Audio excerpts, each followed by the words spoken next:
Baik, selamat sore buat teman-teman semua. Kegiatan diskusi kita pada sore hari ini akan kita segera mulaikan. Sebelum kita mulai, kita awali dengan doa. Mari kita satu dalam doa. Ya Tuhan, Allah Bapa kami yang ada dalam kerajaan surga, terima kasih Bapa karena atas berkat cinta kasih-Mu sehingga kami pada sore hari ini masih bisa berkumpul bersama melalui via Zoom. Ya Tuhan, berkatilah kegiatan diskusi kami, biarlah kegiatan diskusi kami ini bisa berjalan dengan sesuai dan seturut. Dalam nama Tuhan Yesus, kami mengucap syukur kepadamu. Haleluya, amin. Amin. Amin. Oke, kita akan lanjut. Sebelum kita lanjut, kita akan mendengarkan sambutan dari dosen STIK Raja Wali, yaitu saya sapa dengan kasih Ibu Marta Alotia, SE Part MSI. Kepada Ibu, waktu diberikan. Oke, baik. Terima kasih atas kesempatan. Selamat sore semuanya. Sore. Ya. Sore. Iya. Selamat sore, Ibu. Pak Abdul Aziz sudah bergabung ya? Sudah, Bu. Sudah, Ibu. Oh iya. Siapa? Iya. Iya.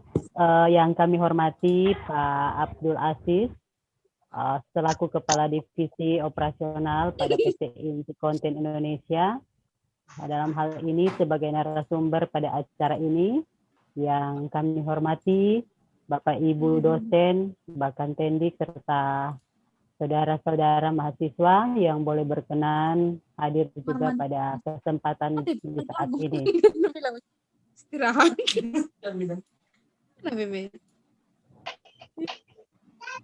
Salam sejahtera bagi kita sekalian. Assalamualaikum warahmatullahi wabarakatuh. Ya, sebagai orang yang percaya kepada Tuhan Yang Maha Esa, selayaknya kita bersyukur oleh karena kasih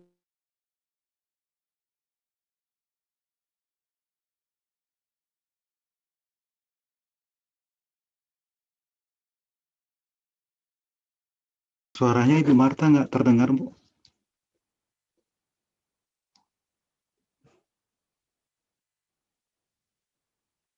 Bu Marta, suara di unmute.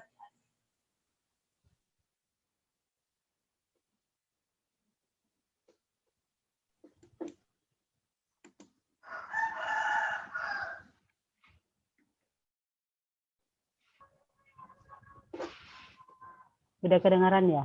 Iya, sudah, Bu. Sudah, Ibu. Sudah. Iya, baik.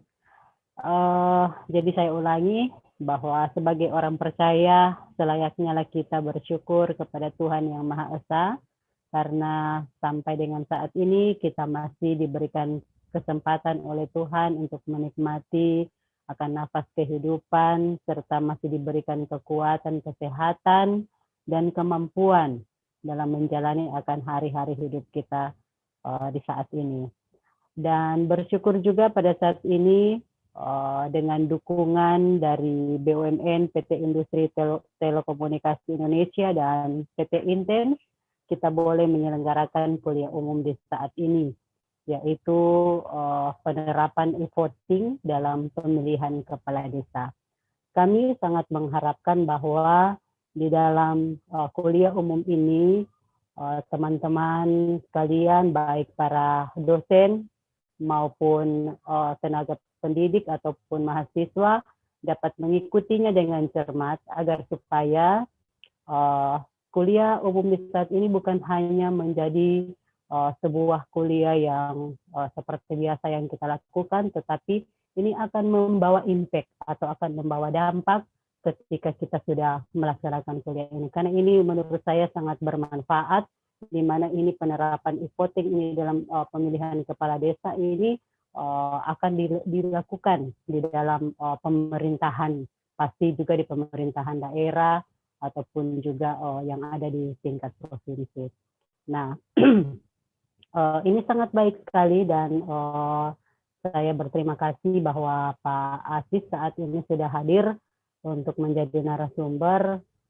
Sangat mengharapkan juga bahwa dengan adanya kuliah umum di saat ini bukan saja kita mendengarkan apa yang disampaikan oleh Pak Asis, tetapi kami juga sebagai dosen memohon di kemudian hari bahwa anak-anak kami yang ada di STIK Raja Wali ini diberikan peluang untuk dapat bekerja sama dengan PT Intens ataupun bisa diberikan magang di PT Intens.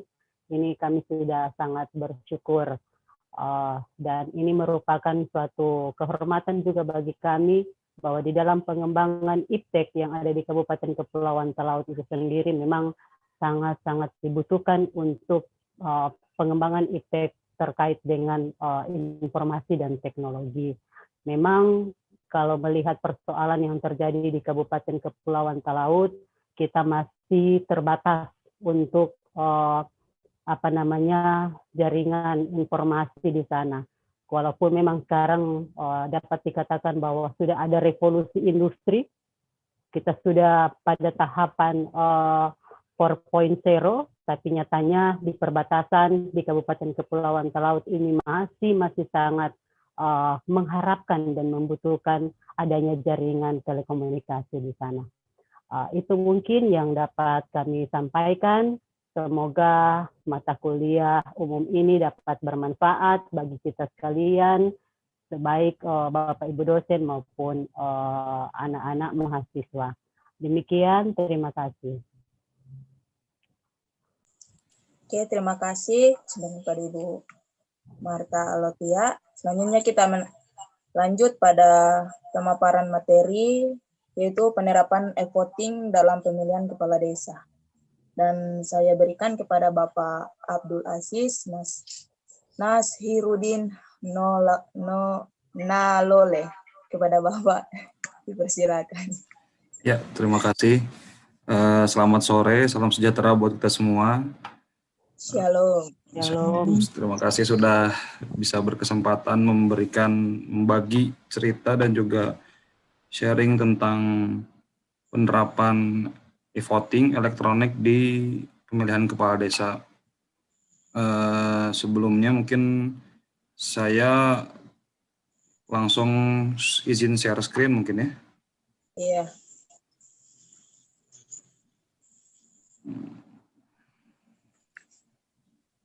Sebentar. Jadi sambil diceritakan di awal bahwa tadi saya juga sempat kagum kalau yaitu Pak Acanta, kawan saya di kampus dulu, ternyata jadi dosen di Kabupaten Talaut dan oleh karenanya jadi berkesempatan untuk komunikasi ini. Semoga bisa memberikan dampak buat kabupaten batas paling utara berarti ini ya di Indonesia, batasan langsung dengan Filipina ya. Sudah siap saya share screen. Iya. Sudah tampil ya? Udah, Pak. Sudah. Sudah.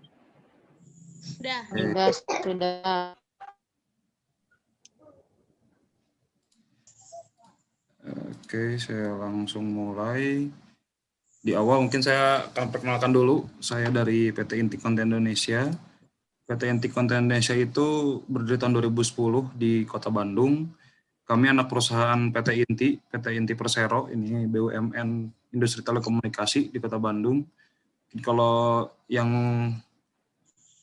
dulu sih lebih dikenal bengkelnya PT Telkom lah bisa dibilang gitu. Hari ini pun banyak bergerak di manufaktur. Untuk inti kontennya sendiri kita fokus pada IT dan konten. Fokus kami PT Intens ini ada dalam 3 portofolio: digital product, digital service, dan sistem integrator. Di antaranya adalah tadi e-voting. E-voting itu masuk dalam salah satu digital product kami. Saya langsung masuk ke dalam cerita tentang e-voting ya. E-voting sendiri itu pemanfaatan perangkat elektronik dalam mengolah informasi digital untuk membuat surat suara, memberikan surat suara, perhitungan perolehan suara, dan lain-lain yang memberikan keuntungan agar lebih paperless, minimalisir kecurangan dan data result. Kita lihat foto di belakang, ini foto yang kami ambil di Kabupaten Pemalang. Bagaimana ternyata di daerah, di daerah pun, di desa-desa, antusiasmenya sangat tinggi untuk melaksanakan inovasi teknologi ini. Selanjutnya, ini terkait sejarah e-voting. E-voting sendiri sebenarnya itu adalah teknologi yang dilahirkan atau direkayasa dari BPPT, Badan Pengkajian dan Penerapan Teknologi. Kalau mungkin lebih mudah dikenal ini anak-anak ideologisnya Pak Habibie, kalau mereka menyebut dirinya. Teknologi-teknologi pesawat terbang dan lain-lain, BPPT ini melahirkan salah satunya teknologi pemilihan elektronik.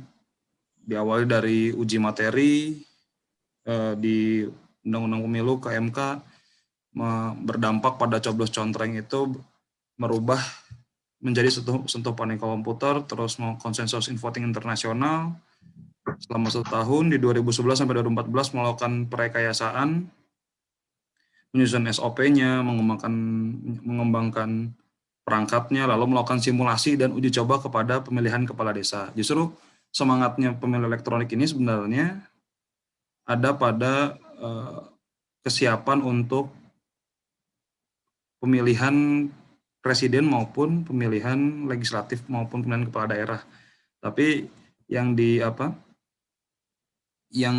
dijawab oleh MK dalam hal ini waktu pas uji materi adalah ya kita harus memperhatikan dulu nih bagaimana otonomi terkecil yaitu kepala desa atau entitas terkecil yaitu kepala desa di desa yaitu dengan pemilihan kepala desa apakah memungkinkan untuk melakukan ini.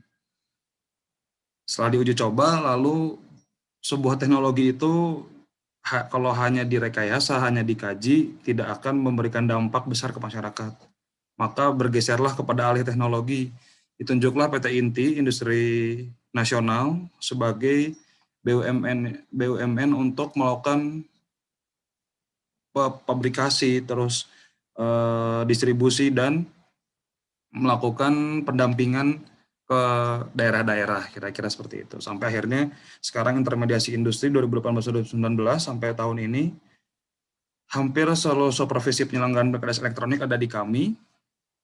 Kita bermitra dengan Kemendagri, terus LIPI, kita sudah melakukan pendampingan, dan ini sudah semakin mandiri tanpa campur tangan asing dalam pelaksanaan pemilu.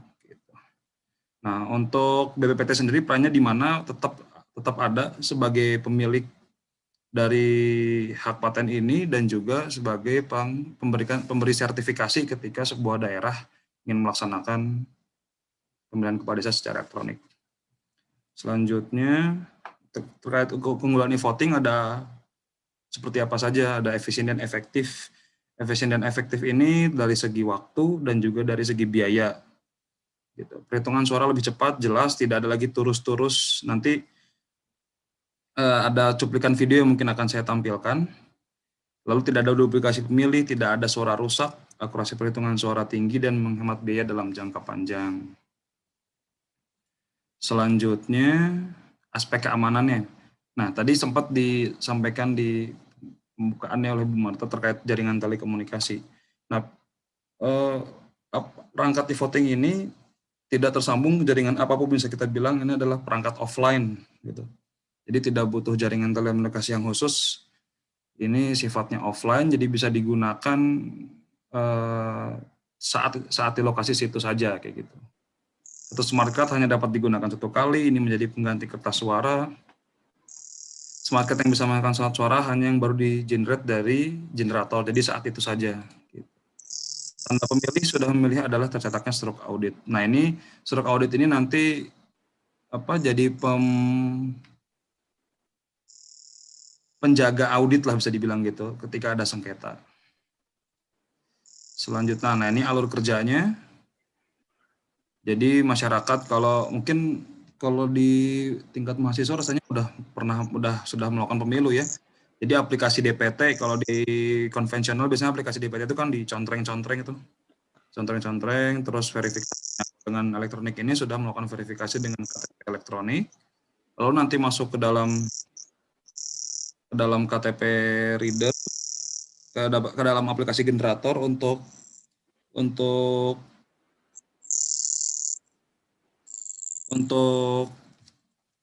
mendapatkan kertas suara, lalu masuk ke bilik untuk melakukan sentuh terhadap pilihan calon. Gitu. Nah, ini adalah daerah-daerah yang sudah melakukan e-voting di Indonesia. Ya, dari Kepulauan Sulawesi, Kalimantan, Sumatera sudah hampir di 18 kabupaten dan 11 provinsi. Aplikasi voting dinyatakan sebagai sebuah besar inovasi pelayanan publik yang wajib direplikasi di seluruh daerah di Indonesia. Ini tahun 2019 kita Menpan RB melalui Kemendagri menetapkan sebuah inovasi terbaik diselengkan di acara Rembuk Nasional Gerakan Indonesia Melayani. Ini surat yang disajikan. Begitu kira-kira. Nanti sebelum masuk sesi pertanyaan saya mau share dulu video ya, izin. Saya stop share.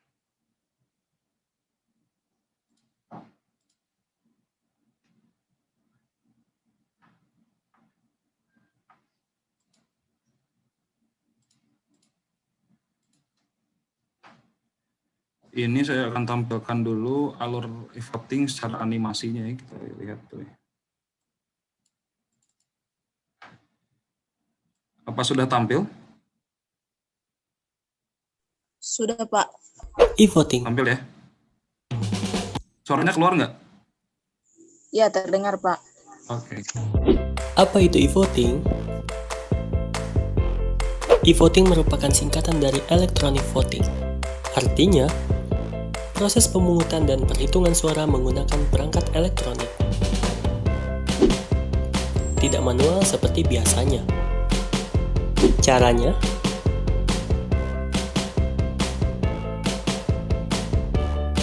Number 1. kita hanya perlu datang ke TPS dan jangan lupa membawa KTP. Pastikan Anda terdaftar sebagai pemilih sesuai KTP. Number 2. Berikan KTP Anda pada petugas verifikasi, dan jika sudah diverifikasi, Anda akan mendapat smart card dari petugas.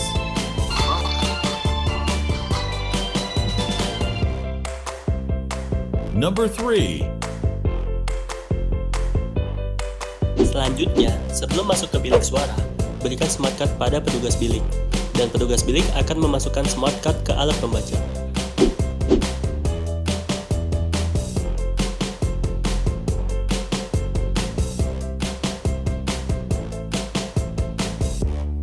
Number 4. Jika sudah, akan muncul surat suara elektronik di layar monitor. Nah, setelah itu, Anda dapat memilih dengan klik foto kandidat yang tersedia di layar komputer. Kemudian, akan ada keterangan verifikasi apakah Anda yakin atau tidak dengan kandidat yang dipilih.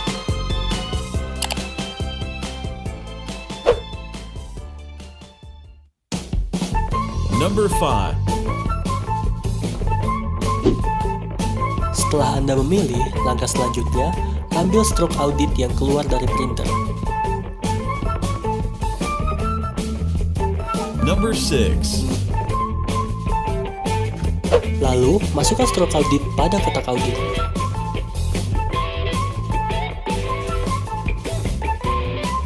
Mudah bukan?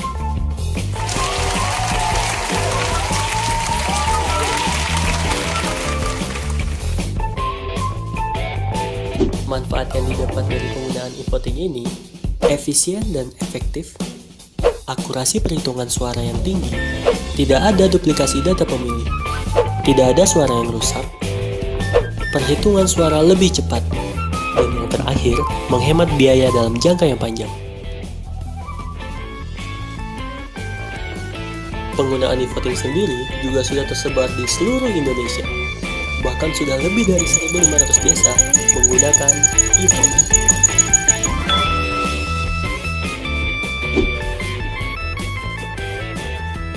Electronic voting untuk Indonesia. Selanjutnya saya mau coba share nih alur pemilihan ketika sekarang kan udah yang realnya ya. Nanti saya akan membandingkan dengan yang menggunakan proses kesehatan. Ini di Luwu Utara, Sulawesi Selatan.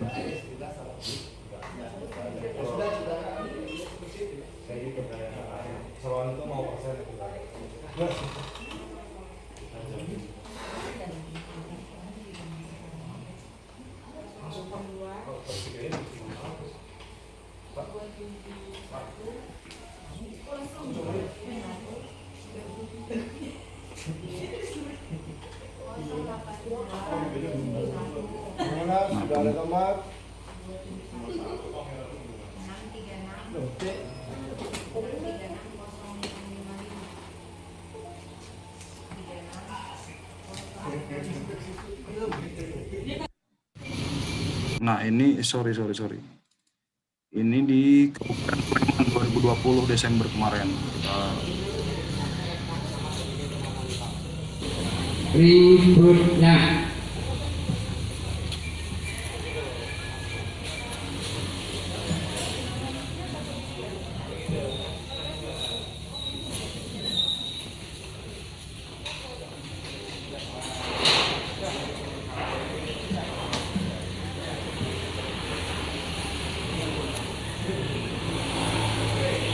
Pratini.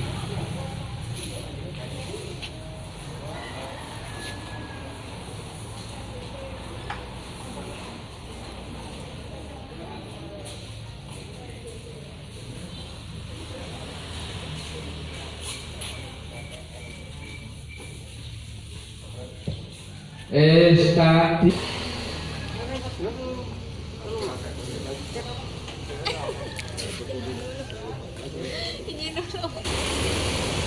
Pak, boleh minta waktunya, Pak? Mau nanya kesan-kesannya pakai e-voting gimana? Bagus sekali ada kemajuan. Ada kemajuannya. Terus yang dirasain perbedaannya apa nih, Pak? Lebih mudah. Makasih ya, Pak. Berarti kesannya Bu pakai e-voting ya? Gimana tadi bisa mudah? Lebih terasa gimana Bu? Ada perbedaannya? Perbedaannya betul sih. Betul aja ya. Bapak Agil. E-voting. Mungkin itu yang bisa saya sampaikan, orang singkat untuk memulai diskusi kita. Saya kembalikan lagi ke moderator. Terima kasih. Oke, terima kasih dari Pak Abdul Aziz yang sudah memberikan pemaparan materi. Lanjut ke sesi pertanyaan. Ada dari teman-teman yang mau bertanya?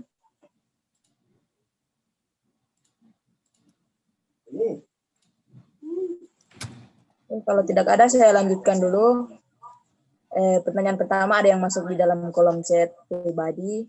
Pertama, bagaimana cara kerjasama Desa KPT Intens agar kegiatan Pilkades bisa dilaksanakan di Talaut? Pertanyaan kedua, apakah tidak akan ada hacker dan kecurangan jika menggunakan e-voting? Ya, mungkin itu Pak Aziz Nalole. Bapak berikan. Iya. Ya.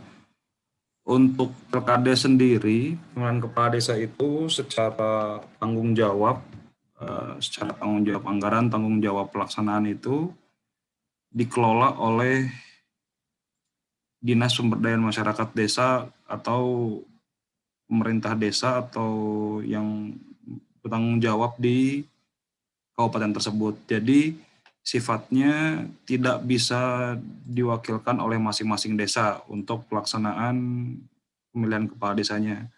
Jadi karena memang agar dia bergeser menjadi elektronik, harus ada peraturan daerah maupun peraturan bupati yang perlu disesuaikan untuk melakukan proses tersebut.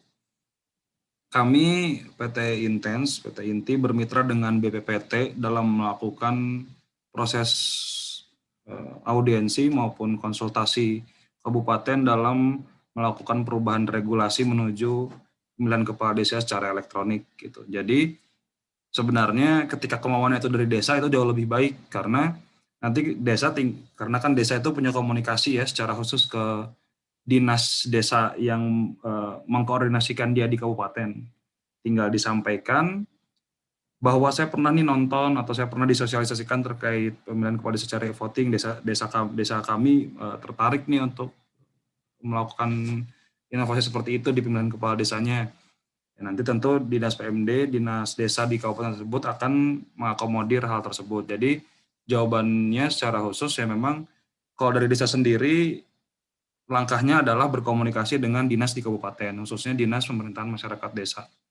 Dinas PMD Kabupaten Talaut itu sudah pernah hadir ke BPPT sebelumnya.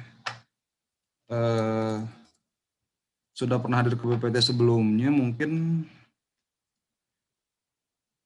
nanti kalau misalkan memang Kabupaten Talaut berkenan untuk melakukan, tinggal diangkat lagi karena memang sudah pernah hadir di BPPT.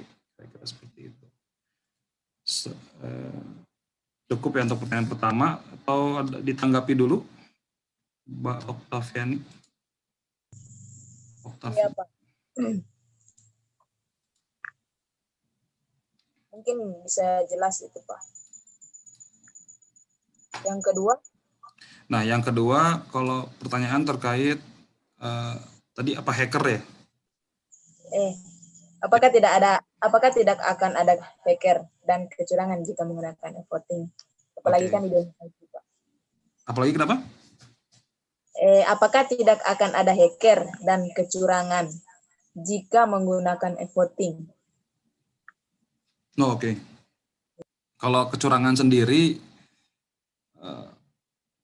kita meminimalisir potensi itu dengan memberikan backup data dengan kertas audit, terus memberikan aplikasi yang tidak bisa di rollback atau tidak bisa dikembalikan lagi, tidak bisa di undo lah kalau dalam bahasa aplikasinya. Kita meminimalisir di sana, tapi kalau kita bicara kecurangan tentu itu berangkat juga dari masyarakatnya atau berangkat juga dari warganya sendiri gitu. Tapi ya baiknya dengan inovasi teknologi ini sebenarnya pasti masyarakat akan sangat khawatir ketika mereka berlaku curang, karena apalagi ini di STIK, di teman-teman ilmu komputer pasti paham ya, ketika kita sudah masuk ke teknologi ada log aktivitas yang selalu ada ya di setiap perubahan-perubahan teknologi ya, ketika perubahan aktivitas perangkat gitu. Ketahuan lah lognya nanti berubah seperti apa. Nah disitulah kecurangannya kita antisipasi dengan pencatatan jejak-jejak audit kayak gitu, jejak-jejak teknologinya.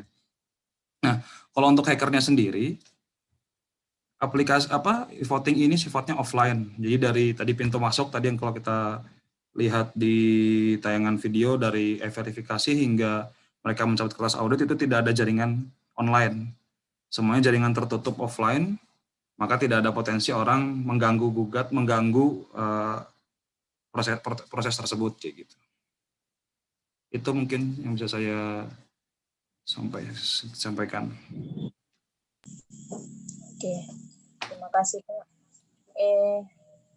Apakah dia setelah pemungutan suara, misalnya kan di desa, setelah pemungutan suara, kan dia bersifat offline nih. Oh. Kalau misalnya orang itu, misalnya kita mengirimkan hasil pemilihan suara, apakah offline itu bisa terbaca misalnya di pusat lah begitu, Pak? Tentu bisa. Ketika sudah selesai pemungutannya sudah penandatanganan, maka seluruh data-data tersebut jadi bebas milik publik. Nah, itu bisa didistribusikan secara online. Kalau di kami kita punya skema khusus atau aplikasi khusus namanya e-rekap. Jadi nanti setelah selesai pemungutan, tim tim dari kabupaten yang ada di lokasi-lokasi TPS akan mengirimkan data-data tersebut ke rekapitulasi di pusat kayak gitu. Jadi nanti nggak mungkin, jadi nanti Pak Bupati atau dari daerah lain memantau Kabupaten Talaut bisa langsung tahu nih di desa ini ternyata suara terbanyak adalah siapa kayak gitu. Oh iya Pak. Ini ada pertanyaan lagi Pak. Apakah ada aplikasi lain berhubungan sama desa selain e-voting yang bisa bermanfaat bagi desa lah Pak? Selain voting, e-voting. Ada, sangat ada. Jadi kalau di desa kita ada namanya aplikasi sistem informasi manajemen desa atau bisa kita sebut layanan desa mandiri. Intinya sistem informasi desa tersebut bermanfaat untuk mempermudah proses pelayanan publik di tingkat desa, yaitu seperti pencetakan, pembuatan KTP, pembuatan akta kelahiran, pembuatan kartu keluarga, dan semuanya bisa kita kondisikan dengan kondisi di jaringan telekomunikasi di daerah tersebut. Tadi kan kalau misalkan karena jadi bagian yang berbeda antara konektivitas dan juga aplikasi yang ada di desa-desa kayak gitu. Kalau untuk aplikasinya banyak, dari pemanfaatan untuk manajemen klinik atau manajemen puskesmas di desa-desa kita bisa siapkan, kita bisa support juga manajemen di kantor desa juga bisa kita support kira-kira seperti itu. Jadi karena memang ketika kita hadir sebagai industri yang siap untuk menyelenggarakan e-voting pemilihan kepala desa, maka kami juga sudah tidak asing dengan permintaan-permintaan yang berhubungan dengan kebutuhan desa. Jadi tentunya kami siap berkolaborasi, juga siap menyesuaikan untuk kebutuhan desa, kira-kira seperti itu. Oke, terima kasih Pak. Ini lagi Pak, ada lagi pertanyaannya. Yep. Ada lagi yang terakhir. Sekarang kan lagi COVID. Vaksin juga mungkin baru tahu tahun depan dilaksanakan. Apakah PT Inti dan Intens tidak ada rencana sosialisasi kepada daerah kami yang mengenai teknologi ini, Pak? Maksudnya teknologi vaksin ya? Iya. Sekarang kan lagi COVID sama vaksin. Juga mungkin baru depan dilaksanakan. Apakah PT Inti dan Intens tidak ada rencana sosialisasi kepada daerah kami yang mengenai teknologi voting ini, Pak? Oke. Sosialisasinya e-voting atau sosialisasi vaksin? Sorry, saya belum nangkep pertanyaannya. E-voting. Oh, e-votingnya.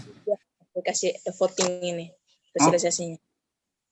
Kalau kami dalam hal ini sangat siap jika memang Kabupaten Talaut maupun kabupaten di sekitarnya memang sudah mempersiapkan e-voting. Apalagi ini, coba saya dapat fotonya nih, tentang Kepala Dinas PMD Kabupaten Talaut yang sudah bertemu langsung dengan Ibu Andrari. Ibu Andrari itu dari BPPT yang punya legacy lah terhadap aplikasi voting ini. Saya share screen ya, mungkin sudah tampil nggak? Mungkin ada yang kenal atau seperti apa. Nah, ini infonya, ini adalah Dinas PMD Kabupaten Talaut yang sudah hadir ke BPPT. Jadi kalau misalkan memang ada potensi maupun kita ada rencana, kita akan persiapkan setelah kita melakukan Vicon ini, nanti kami akan coba berkontak untuk melanjutkan itikat baik Kabupaten Talaut dalam mempersiapkan e-voting. Kira-kira seperti itu. Itu tahun 2016 fotonya. Iya. Itu sih Pak, mengharapkan sekali biar bisa sosialisasi di daerah kami, apalagi khususnya di Kabupaten Talaut. Baik. Kan sering terjadi kecurangan saat pemilihan begitu. Memang pemilihan kepala desa di Talaut kapan rencananya? Tahun 2024 mungkin. Ya, barusan kan kita 2019 selesai pemilihan kepala desa. Siap. Bisa itu, Pak. Gitu. Pak Asis boleh nanya nggak? Silakan Bu Marta. Iya, begini Pak, ini sangat menarik sekali ya untuk shifting ini yang penerapannya ke desa-desa. Pertanyaan saya pertama, saya ini belum tahu juga. Pertanyaan saya, apakah e-voting ini sudah ditawarkan ke Mendes atau belum?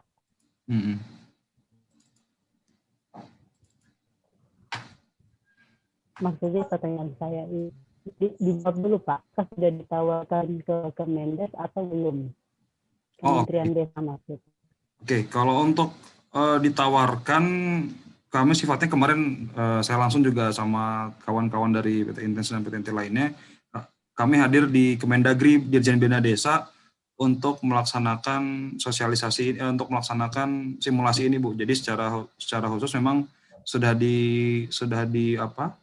diketahui oleh nasional teknologi ini gitu. Oh begitu. Menurut saya alangkah baiknya memang kalau sudah bertemu dengan Kemendes itu nanti akan menjadi sebuah peraturan dari Kemendes. Nanti Kemendes itu membuat apa yang namanya Permendagri peraturan Kementerian Dalam Desa untuk pelaksanaan e-voting di seluruh daerah. Nah, supaya itu serentak. Nah, itu masukan saya.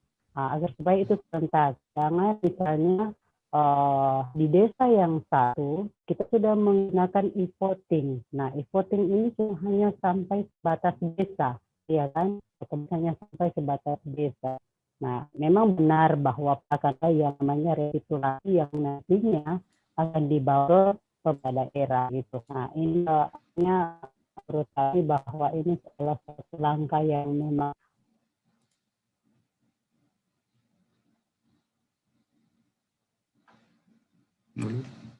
terputus ya Bu Marta.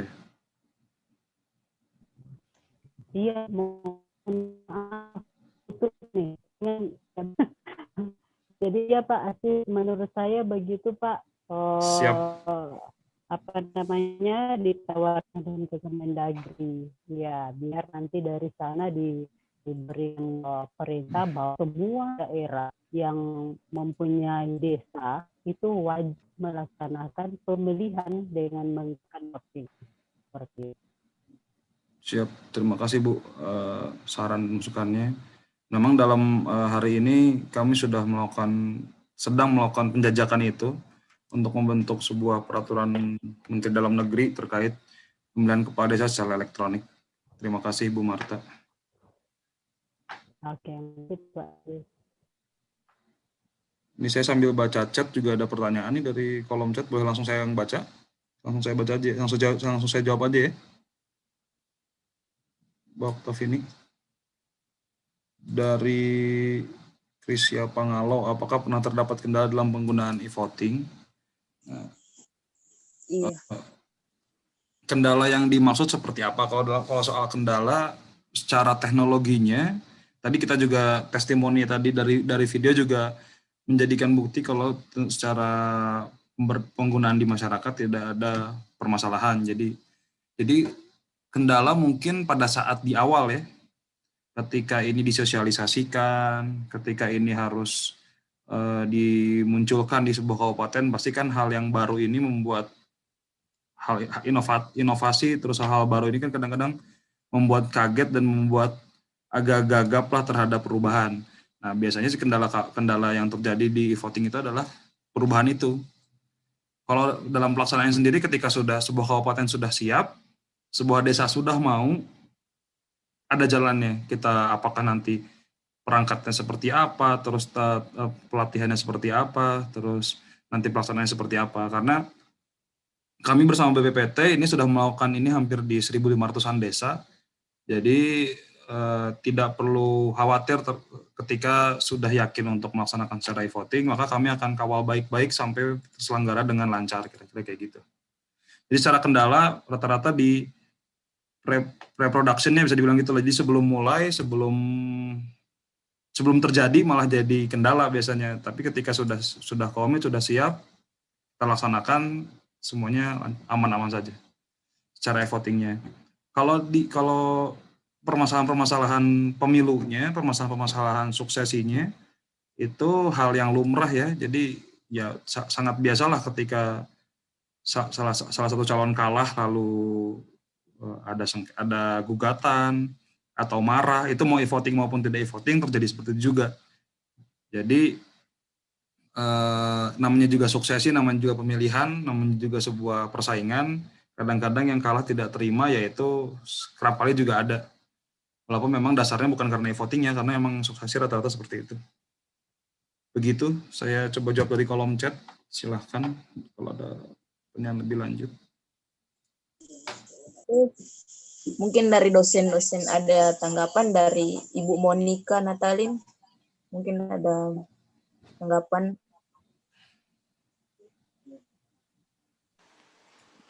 Enggak ada. Oke. Dari Pak Elia Acanta. Ya, oke. Terima kasih dari moderator. Sebelumnya terima kasih Pak Asis sudah memberikan ilmu, membuka wawasan bagi kita dan adik-adik mahasiswa. Ada sedikit pertanyaan ini juga Pak, yang dari slide Pak Asis. Ini kan sudah pernah dilaksanakan di kabupaten seperti di Gorontalo dengan Sulawesi Selatan tuh, di Luwu dan Toraja Utara. Tapi kenapa di provinsi tersebut, apakah hanya di kabupaten itu saja yang daerahnya mengajak kerjasama e-voting dengan teknologi Inten, atau kabupaten lain sudah pernah ditawarin tapi masih belum mengarah ke sana?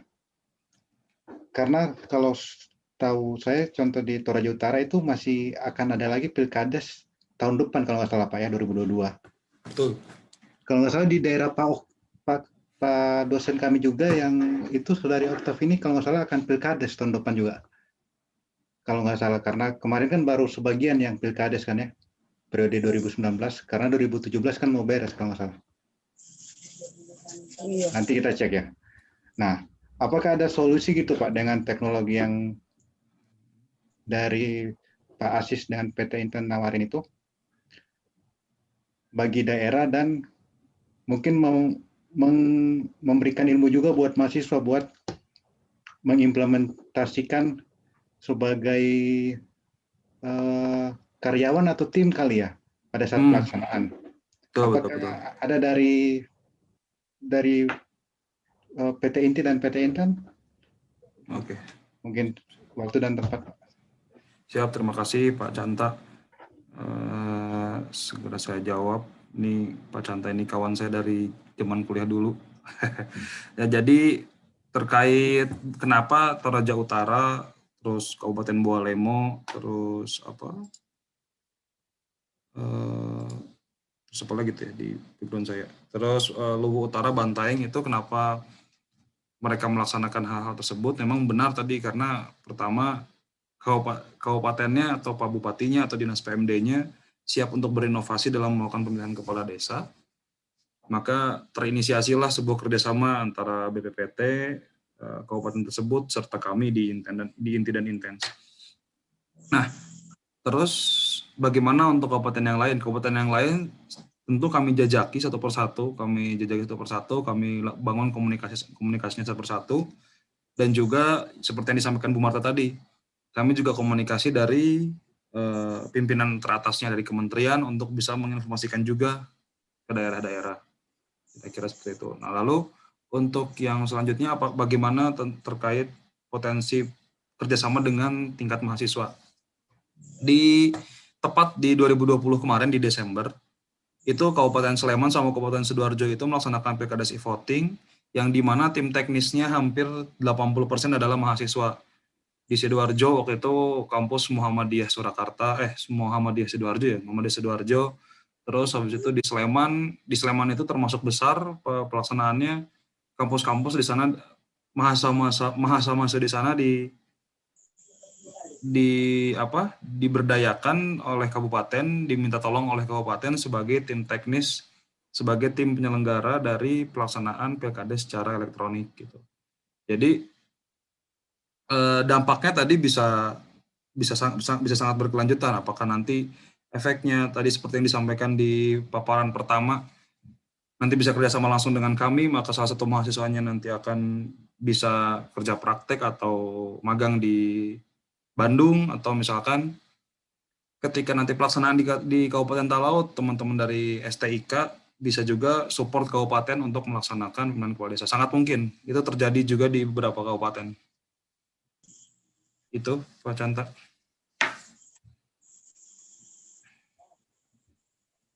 Mungkin Pak Lia. ada. Oke, terima kasih Pak Asis. Mungkin dari Sekretaris BEM ada pertanyaan lagi, Saudara Oktav ini? Sudah tidak ada Pak, sudah tidak ada pertanyaan di kolom chat sama chat pribadi. Oke, ini coba, oh ya tadi mengenai ada kerja praktek itu Pak Asis. Coba, betul. Itu teknisnya kami dari pihak sekolah tinggi agar bisa kerja praktek di BUMN PT Inti dan PT Inten ini, bagaimana Pak teknisnya? Apalagi misalnya, bolehkah ke depannya kami mahasiswa dengan STIK, jika pada saatnya nanti sudah ada komunikasi buat melaksanakan pilkada e-voting di masa mendatang, bolehkah kami misalnya yang di Talaut, kami sebagai tim lapangannya gitu Pak, bagaimana cara kerjanya dan bersuratnya atau perlu apa aja yang kami siapkan gitu? Oke. Dokumen apa aja? Siap. Kalau untuk yang pertama, kalau untuk kerja praktek mungkin nanti kita komunikasi lebih lanjut, Pak Canta. Nanti sepengetahuan saya sih memang nanti perlu ada, apakah ada perjanjian kerjasama antara direktur saya dengan direktur saya dengan rektor di sana, atau nanti sebatas cukup surat keterangan untuk kerja di sini gitu, praktek kerja. Itu nanti kita komunikasikan lebih lanjut Pak Canta, kita lanjutkan komunikasinya. Tentu bisa kayak gitu. Bagaimana nanti pengaturannya seperti apa, terus hak dan kewajibannya seperti apa, nanti akan diatur. Mekanisme HRD kami sudah siap karena kita pernah ada juga magang Universitas Sriwijaya gitu dari Palembang, bisa magang di sini, kerja praktek di sini. Terus ya bisa. Terus kerja praktek. Terus yang kedua tadi terkait bagaimana kerjasama dengan kabupaten. Nah, kalau yang kerjasama dengan kabupaten nanti biasanya sih kami sebagai tim pendamping maupun tim pelatih dari sebuah kabupaten untuk pilkada voting, biasanya kami sih menyarankan mahasiswi untuk bisa membantu kabupaten dalam penyelenggaraan pilkades gitu. Karena memang secara efektif, secara lebih cepat gitu, ketika sebuah teknologi ya teman-teman generasi milenial ini yang terima kayak gitu. Jadi kalau mekanismenya tentu nanti dari kami perlu dulu ada komunikasi lanjutan dengan pihak pemerintah daerah Kabupaten Talaut. Setelah itu nanti kita saling berjumpa antara korporasi kami, terus pemerintah daerah Kabupaten Talaut dan institusi dari STIK Raja Wali, kira-kira kayak gitu. Jadi potensi kerja praktek, magang, terus membantu di Pilkades, semuanya bisa dan pernah terjadi, jadi bisa kita laksanakan.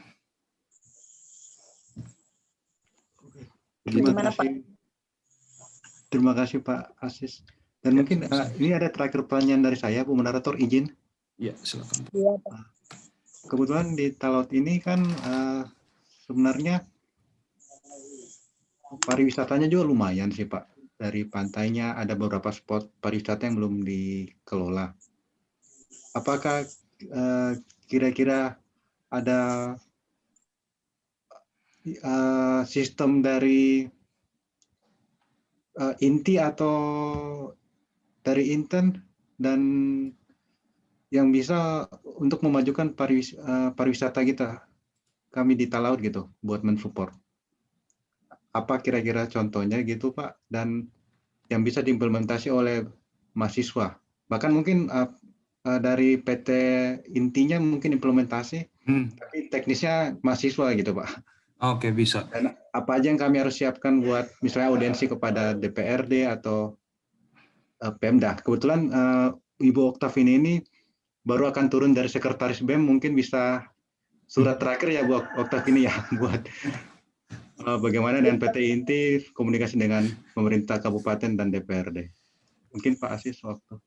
Bisa, ya, terima kasih. Kalau untuk pariwisata kami salah satu yang paling menarik mungkin nanti ya tentu kalau dari kami karena kami sifatnya perusahaan konten, kami bisa melakukan ya macam-macam konten-konten aplikasi untuk kebutuhan-kebutuhan yang lain kayak misalkan kalau di pariwisata kan biasanya butuh butuh tempat untuk tiket lah, restitusi segala macam. Nah, kita bisa digitalisasi di sisi sana. Kalau di kami ada namanya aplikasi point of sales gitu, MPOS gitu. Itu bisa kita manfaat untuk di pintu masuk, misalkan pintu masuk di pantai. Nah, terus ada juga perangkat pokoknya converter kit untuk membantu misalkan tadi karena banyak pantai kan kepulauan ya aksesnya rata-rata lewat menggunakan kapal nanti kita bisa bantu untuk mengefisiensikan penggunaan bahan bakarnya kira-kira gitu. Jadi secara teknologi kita juga siap untuk bisa mendorong pariwisatanya. Secara teknisnya mungkin tadi menarik juga kalau dari saran Pak Canta kalau misalkan kami bisa diundang dan juga bisa paparan di pemerintahan daerahnya maupun DPRD-nya kira-kira kayak gitu. Mungkin sebegitu. Terima kasih. Pak Elia? Oke, udah cukup. Tadi mungkin dari Pusari, Pak Bernardo ada? Oh iya ada. Nih Pak Beradir. Iya Pak Bernardo nih. Udah kelihatan ya? Kita di Instagram. Oh iya. Oke, Pak Bernardo. Oh iya. Saya mau tanya dulu. Siapa? Bang Aziz. Hadir Pak. Pernah komunikasi melalui apa ya? Instagram ya? Instagram, betul. Iya. Pertanyaan yang ini sebenarnya yang kontekstual terkait dengan tema kita hari ini ada satu, nanti ada dua pertanyaan mungkin. Yang pertama Bang, kan kalau bicara soal pemilihan dan lain-lain ini kan sebelumnya saya pernah waktu itu tahun 2019 ya, 2018 kalau nggak salah, saya diundang sebagai narasumber juga untuk penguatan jaringan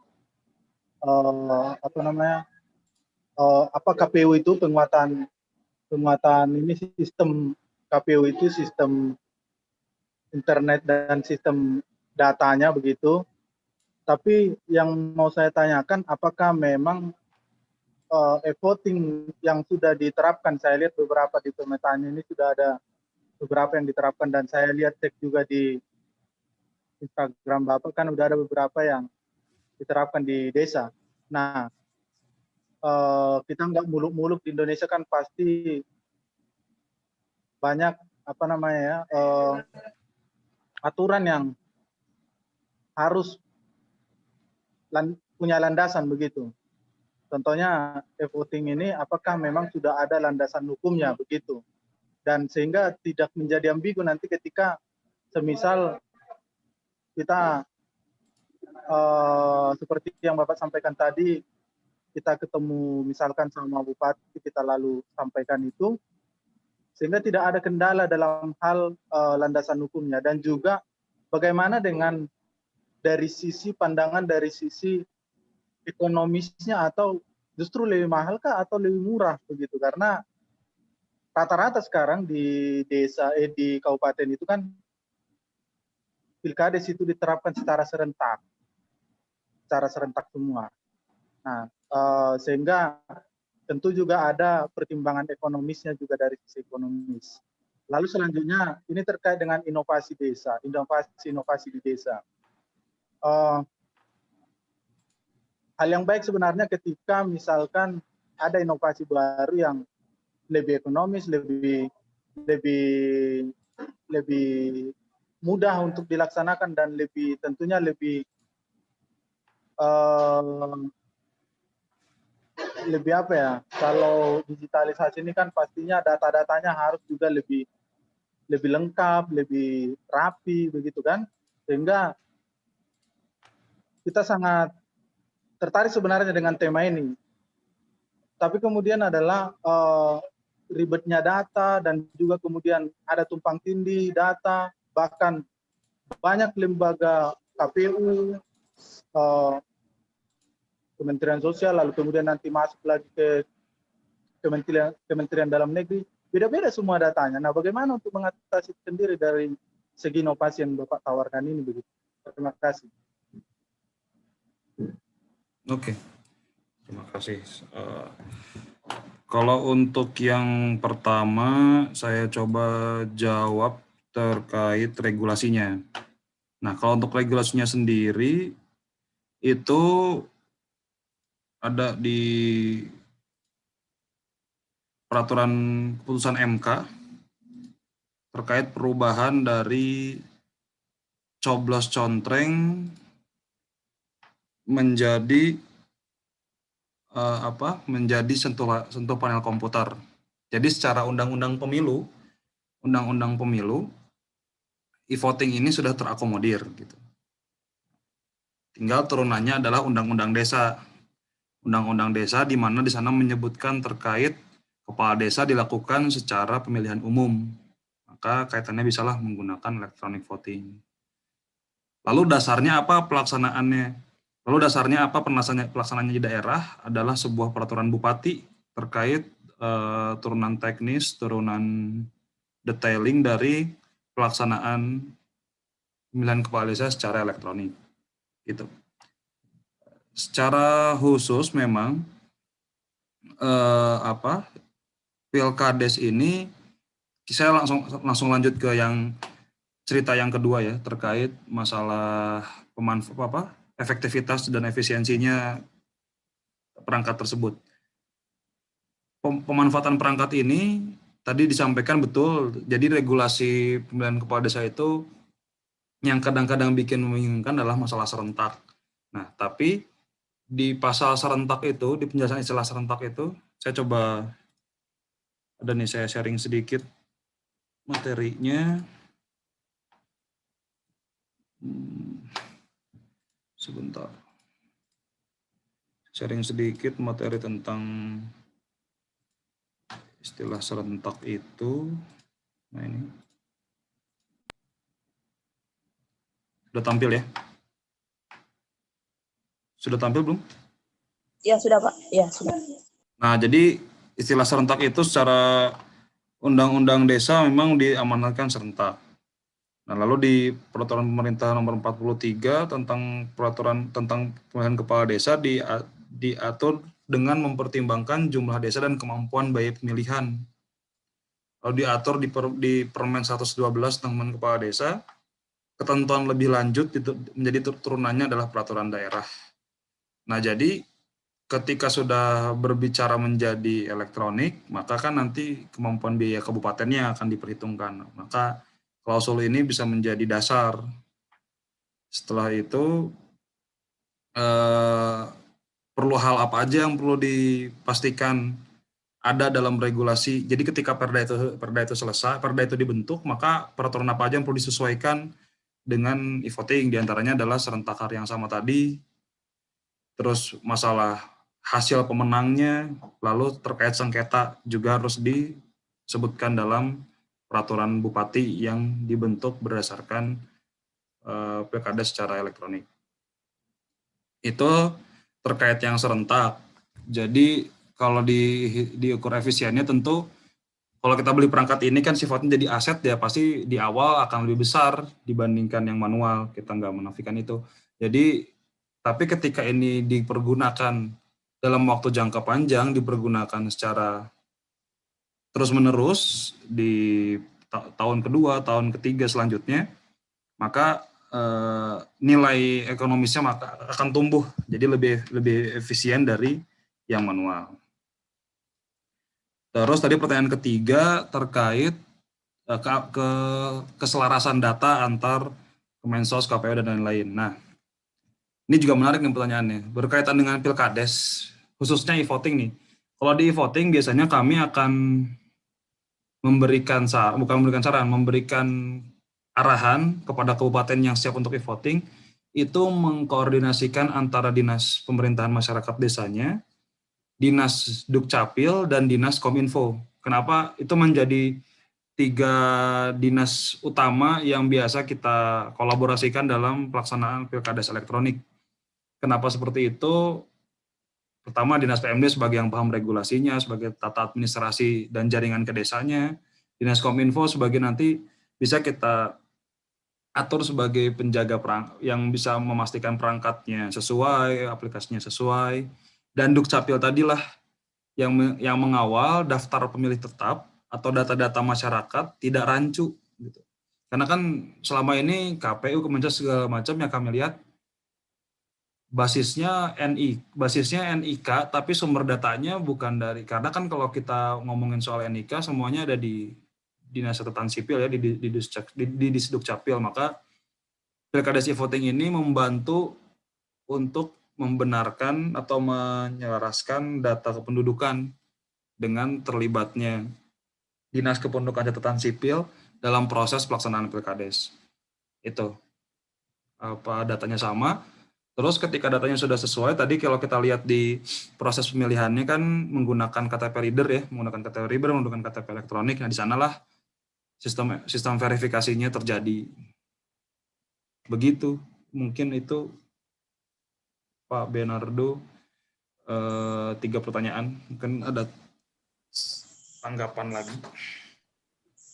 Jadi dari Bernardo. Iya. Untuk sistem sekarang yang sudah PT Inti bangun, berarti karena kan pastinya kan persoalan aplikasi ataupun sistem yang dibangun itu kan, apakah dia kemudian sudah memiliki kapasitas yang lebih besar? Misalkan jangan sampai down, misalkan ada sekitar puluhan ribu dan segala macam, atau masih terbatas, Pak Aziz? Kalau untuk perangkatnya kita nggak terbatas, Mas. Kita di Sleman kemarin kita DPT-nya sampai 500.000, jadi kayaknya nggak masalah. Kalau cuman itu, karena nggak ada masalah sih kalau secara teknologi kapasitasnya kita masih bisa. Begitu Pak Benar. Oke, siap. Makasih Pak Aziz. Siap Pak. Oke, terima kasih. Oke, kita akan dengarkan tanggapan selanjutnya dari Prof. Moninja. Ada Prof. Moninja?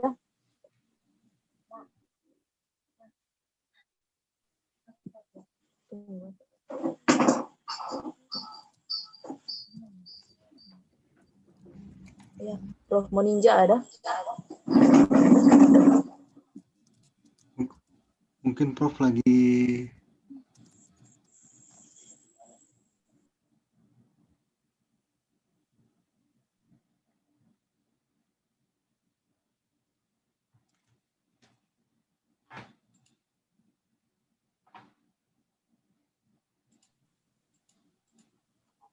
bagaimana Pak? Prof ada?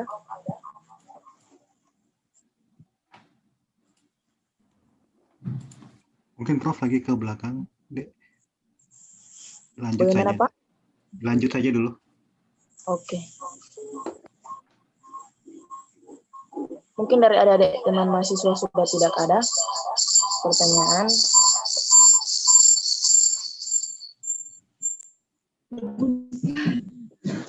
Atau dari Snowflake. Mungkin sangat bermanfaat ini aplikasi voting dalam pemilihan kepala desa, khususnya di Kabupaten Talaut. Kami sangat mengharapkan agar aplikasi voting ini tetap bisa disosialisasikan khususnya di Kabupaten Talaut. Itu yang kami harapkan. Mungkin itu kita akan menutup kegiatan kita pada sore hari ini. Siap. Saya minta kesediaan dari Ibu Marta Alotia, Sarjana Ekonomi, Ibu Marta Alotia, untuk menutup kita dalam doa sore hari ini. Ibu Marta. Baik. Saya menyampaikan terima kasih kepada Pak Asis yang sudah memberikan informasi kepada kami terkait dengan penerapan voting untuk pemilihan kepala desa. Sekali lagi bahwa kami berharap voting ini bukan saja hanya sebatas di beberapa daerah, tetapi sebagai saran yang sudah saya sampaikan tadi dan kemudian ini juga dapat disosialisasikan di Kabupaten Kepulauan Talaut agar pemerintah daerah sendiri dapat mengetahui aplikasi tentang e-voting ini sendiri. Mungkin itu harapan kami dan mohon dapat dilibatkanlah mahasiswa kami STIK Raja Wali dalam pelaksanaannya nanti, Pak. Itu harapan kami dari Korti Raja Wali CCP Bintau. Oke, baiklah, kita akan menutup rangkaian acara kita di saat ini dengan doa. Mari kita berdoa.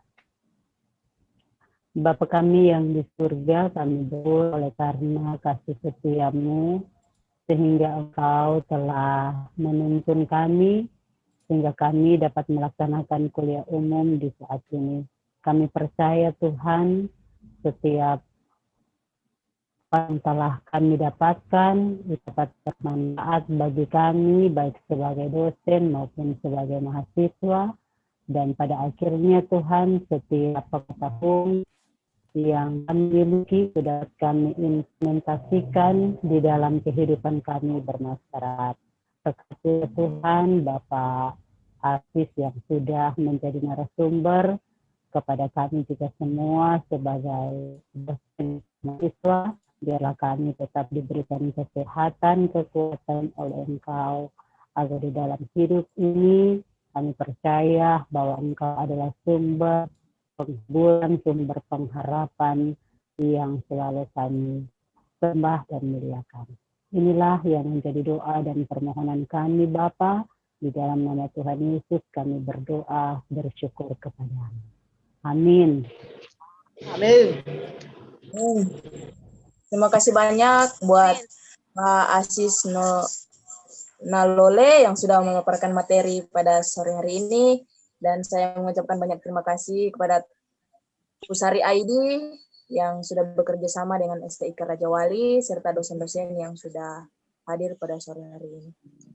Untuk itu kita nyalakan dulu kameranya, kita foto bersama.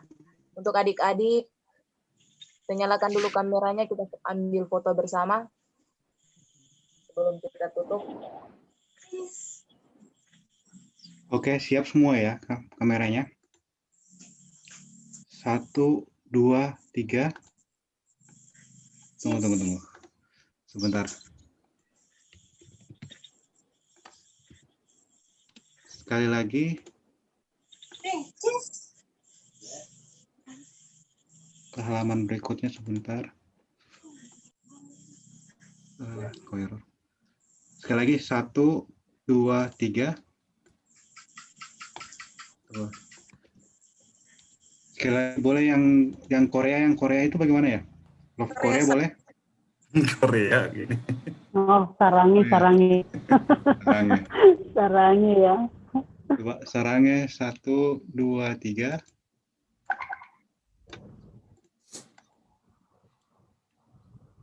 Sekali lagi yang halaman berikutnya belum. Ya, Untuk ketika 2, 3. Oke. Mantap. Oke. Terima kasih Pak Asis. Terima kasih semuanya, Pak Canta, Bu Monika, Mbak Okta. Terima kasih. Hubungi Dema aja ya Pak. Bang Adis. Ya. Pak. Ya, terima kasih banyak Pak. Ya, Untuk selamat. kepada teman-teman mahasiswa juga, untuk UAS nanti dosen-dosen akan umumkan di WA Group masing-masing mata kuliah untuk adik-adik mahasiswa semua. Oke, sekian. Selamat sore semua. Salam sehat. Selamat Selamat sore. Terima kasih. Terima kasih. Sore. Ya, selamat sore.